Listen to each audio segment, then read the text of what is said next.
नमस्कार, बहुत स्वागत है आप सभी का। आपके साथ मैं पल्लवी रविंद्र सिंह। रूस ने परमाणु बम की धमकियां तो कई बार दी हैं, लेकिन अब की बार रूस ने सीधा अमेरिका को तीसरे विश्व युद्ध की धमकी दी है। वो चौंकाने वाली भी है और डराने वाली भी। यूक्रेन युद्ध में रूस खार्किव को रौंद रहा है। जेलेंस्की 3 देशों की यात्रा पर हैं ताकि यूक्रेन को मदद मिल सके, और इन सब के बीच पोलैंड ने ऐसी चिंगारी भड़का दी जिसकी पुतिन बहुत ही खतरनाक सजा दे सकते हैं।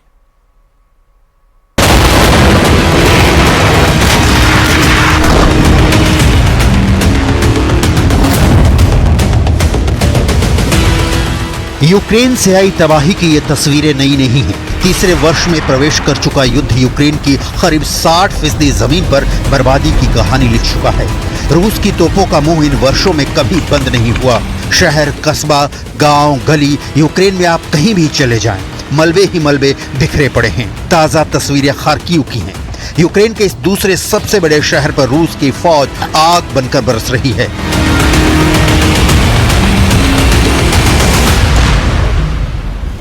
खार्किव वही रीजन है जिस पर रूस ने 2022 में कब्जा कर लिया था। यूक्रेन की फौज ने जबरदस्त फाइट बैक किया और रूस जब दोबारा खार्किव के खिलाफ अभियान चला रहा है तो यूक्रेन की फौज एक बार फिर मुंहतोड़ जवाब दे रही है।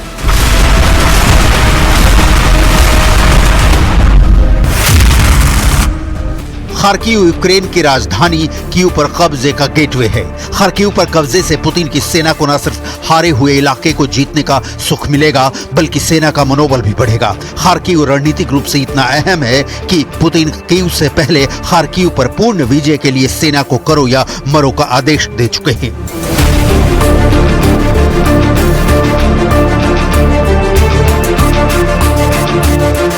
खार्किव के अलावा रूस की सेना इस वक्त माइकोलाइव में भीषण युद्ध लड़ रही है, लेकिन युद्ध की इन भयानक तस्वीरों से भी ऊपर वो खबर आपको दिखाती हैं जिसकी सच्चाई रूस और यूक्रेन को ही जलाने वाली नहीं है, बल्कि इसका असर पूरी दुनिया पर होगा।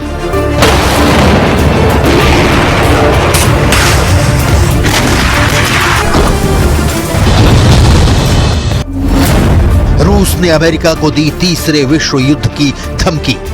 रूस की जमीन पर हुआ हमला तो थर्ड वर्ल्ड वॉर तय। पोलैंड ने आग में घी डालने का किया काम।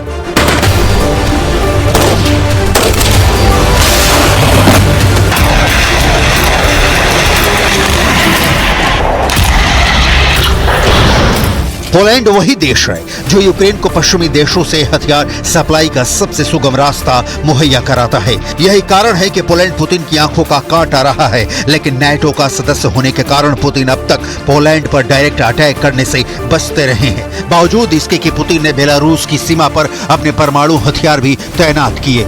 पोलैंड को बारंबार धमकी भी दी, लेकिन पोलैंड ने यूक्रेन को हथियारों की सप्लाई वाला रास्ता बंद करने से इनकार कर दिया। यह पोलैंड पुतिन के लिए युद्ध में नासूर बन चुका है, लेकिन यहाँ पोलैंड के एंगल से युद्ध की विभीषिका की दास्तान नहीं, बल्कि रूस की इस धमकी की डिटेल देखिए कि कैसे रूस यूक्रेन युद्ध तीसरे वर्ल्ड वॉर में तब्दील हो सकता है। रूस के पूर्व राष्ट्रपति दिमित्री मेदवेदेव ने चेतावनी दी है, यूक्रेन में रूसी ठिकानों पर कोई भी अमेरिकी हमला तीसरे विश्व युद्ध को जन्म देगा। अमेरिकियों द्वारा हमारे ठिकाने पर निशाना साधने का मतलब विश्व युद्ध शुरू करना है। और एक विदेश मंत्री, यहाँ तक कि पोलैंड जैसे देश के विदेश मंत्री को भी ये बात समझनी चाहिए।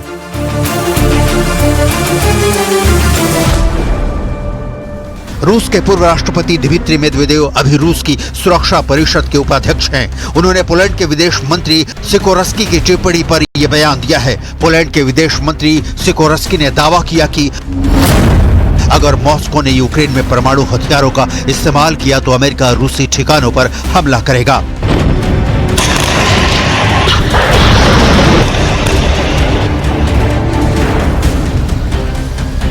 अमेरिका के नेतृत्व में नाटो ही वो ताकत है जिसकी वजह से अपने से कई गुना शक्तिशाली रूस से यूक्रेन लोहा ले रहा है।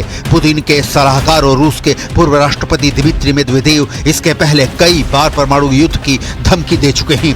हालांकि उन धमकियों का कोई असर यूक्रेन पर नहीं हुआ। उल्टे नाटो ने जेलेंस्की को हथियारों की सप्लाई और बढ़ा दी। अब रूस ने अमेरिका को ताजा धमकी दी है, तो इसका कारण है आपकी स्क्रीन पर दिख रही ये तस्वीरें। यूक्रेन के राष्ट्रपति वोलोदोमिर वीर जेलेंस्की बेल्जियम पहुंचे हैं। बेल्जियम ही वो देश है जो अमेरिका के ऑर्डर पर यूक्रेन को F-16 लड़ाकू विमान देने जा रहा है। यह राष्ट्रपति जेलेंस्की ने उन F-16 फाइटर जेट को भी देखा जो इसी साल यूक्रेन पहुंचने वाले हैं। जेलेंस्की बेल्जियम के बाद स्पेन और पुर्तगाल जैसे देशों के दौरे पर जाने वाले हैं और इन सारी यात्राओं का एक ही मकसद है कि यूक्रेन को ज्यादा से ज्यादा हथियार मिले। रूस के हमले बढ़ने के बाद यूक्रेन हथियारों की भारी कमी का सामना कर रहा है। जेलेंस्की के जनरल दुनिया को बता चुके हैं कि उनके पास जो मौजूदा हथियार है उनसे रूस का मुकाबला ज्यादा से ज्यादा 3 महीने तक किया जा सकता है। यही वजह है कि जेलेंस्की चाहते हैं कि F-16 जैसे विमान जितनी जल्दी हो सके यूक्रेन पहुंचे और दूसरी ओर रूस है जिसे आशंका है कि जेलेंस्की को F-16 मिला तो रूस असुरक्षित हो जाएगा।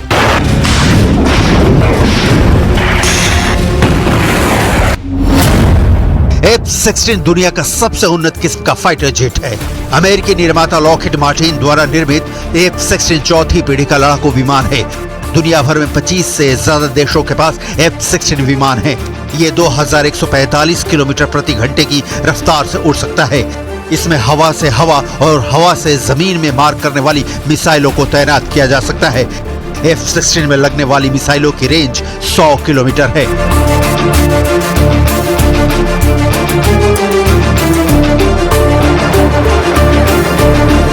यूक्रेन के पास जितने ज्यादा F-16 होंगे उतनी ही ज्यादा संभावना है कि इन विमानों को रूसी सेना के खिलाफ ज्यादा प्रभाव वाले मिशनों में इस्तेमाल किया जाएगा। F-16 लड़ाकू विमानों की पहली खेप जून या जुलाई तक यूक्रेन को सौंप दी जाएगी। हालांकि रूस का कहना है कि यूक्रेन को F-16 मिल भी जाए तो युद्ध मैदान में उसे स्थिति बदलने वाली नहीं। रूस का तो यहाँ तक दावा है कि F-16 फाइटर जेट की कार्ड उसके पास मौजूद है, लेकिन रूस ने साथ में ये धमकी भी दी है कि F-16 की क्षमता के कारण उन्हें परमाणु शक्ति से संपन्न माना जाएगा।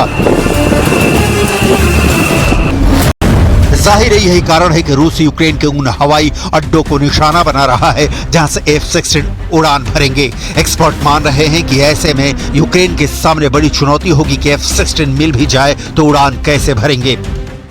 इस बीच रूस अमेरिका को तीसरे विश्व युद्ध के लिए चेता रहा है, लेकिन अमेरिका पर इन धमकियों का शायद कोई असर नहीं होने वाला। अमेरिका के स्टैंड युद्ध की शुरुआत से ही क्लियर रहा है कि उसे यूक्रेन को पुतिन से बचाना है और इसका कारण भी साफ है कि उसे नेटो का स्टेशन रूस के पड़ोस में स्थापित करना है।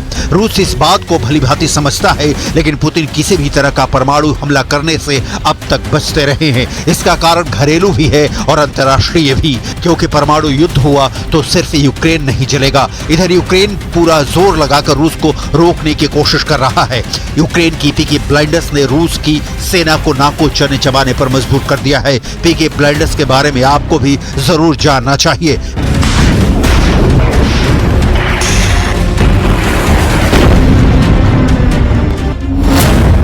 पीकी ब्लाइंडर्स यूक्रेन की सेना की वो टुकड़ी है जो घात लगाकर ड्रोन से हमले करती है। इनके पास बड़ी तादाद में सस्ते ड्रोन हैं जिसे डेवलप कर रूस की सेना पर छोड़ रहे हैं। सेना की इस टुकड़ी का नाम पीकी ब्लाइंडर्स यूक्रेन के फेमस टीवी सीरियल के नाम पर पड़ा है।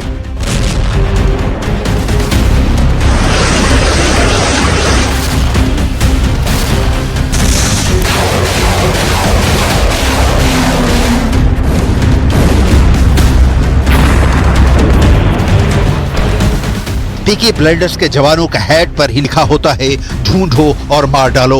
इरादा पक्का है, लेकिन सामने पुतिन की फौज है जिसके सामने जंग में आगे बढ़ने के अलावा कोई दूसरा विकल्प नहीं है। ऐसे में युद्ध की दिशा और दशा क्या होगी समझना कोई रॉकेट साइंस नहीं है।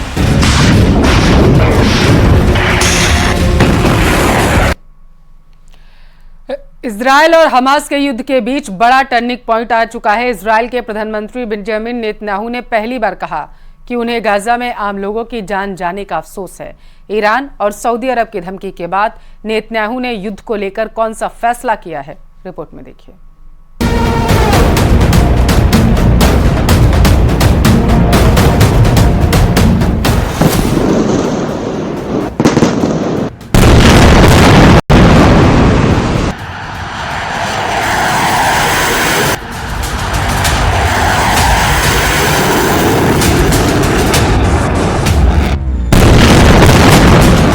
करीब 250 दिनों तक हजारों टन की बमबारी,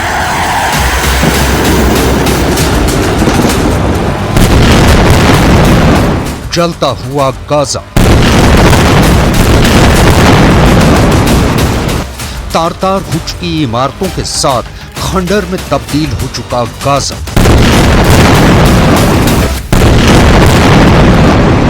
सात अक्टूबर को इजराइल पर हमला करके जो चिंगारी हमास ने लगाई, उसका बदला इजराइल ने इतने बारूद से लिया है जो हिरोशिमा परमाणु धमाकों के बराबर है।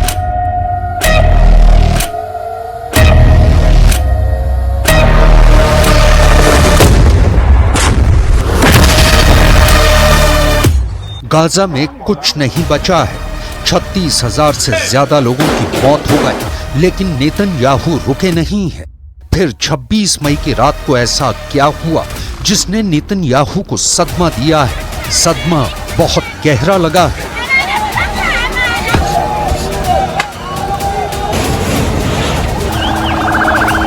למרות המאמץ העליון שלנו שלא לפגוע בבלתי מעורבים, इजराइल के वॉर रूम में नेतन्याहू लगातार हमलों का वीडियो देखते रहे हैं। उत्तरी गाजा से लेकर जबालिया और खान यूनिस से लेकर बेत हनून, नेतन्याहू ने गाजा के कोने कोने में बमबारी से तबाही मचाई है। हमास को खत्म करने के लिए इजराइल के बम बिना किसी भेदभाव के बरसे हैं और गाजा पर हुए हर हमले का अपडेट नेतन्याहू को लगातार मिलता रहा है।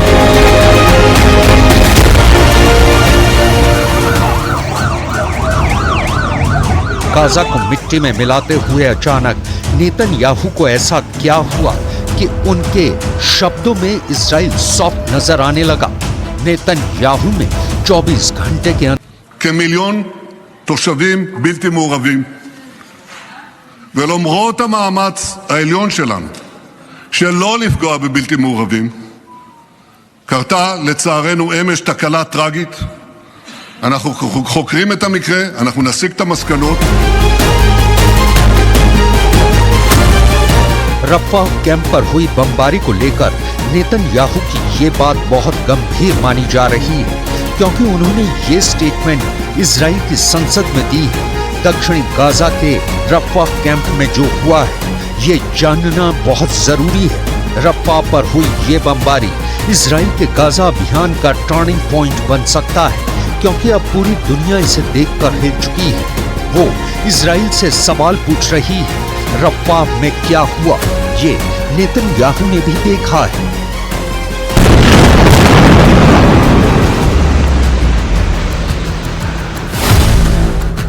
इजराइल ने गाजा पर बमबारी जारी रखते हुए रफाह कैंप को टारगेट किया। यहाँ शरणार्थी कैंप पर गोले बरसाए गए। रिपोर्ट में कम से कम 45 लोगों की जान गई है, जिनमें महिलाएं और बच्चों की तादाद ज्यादा है।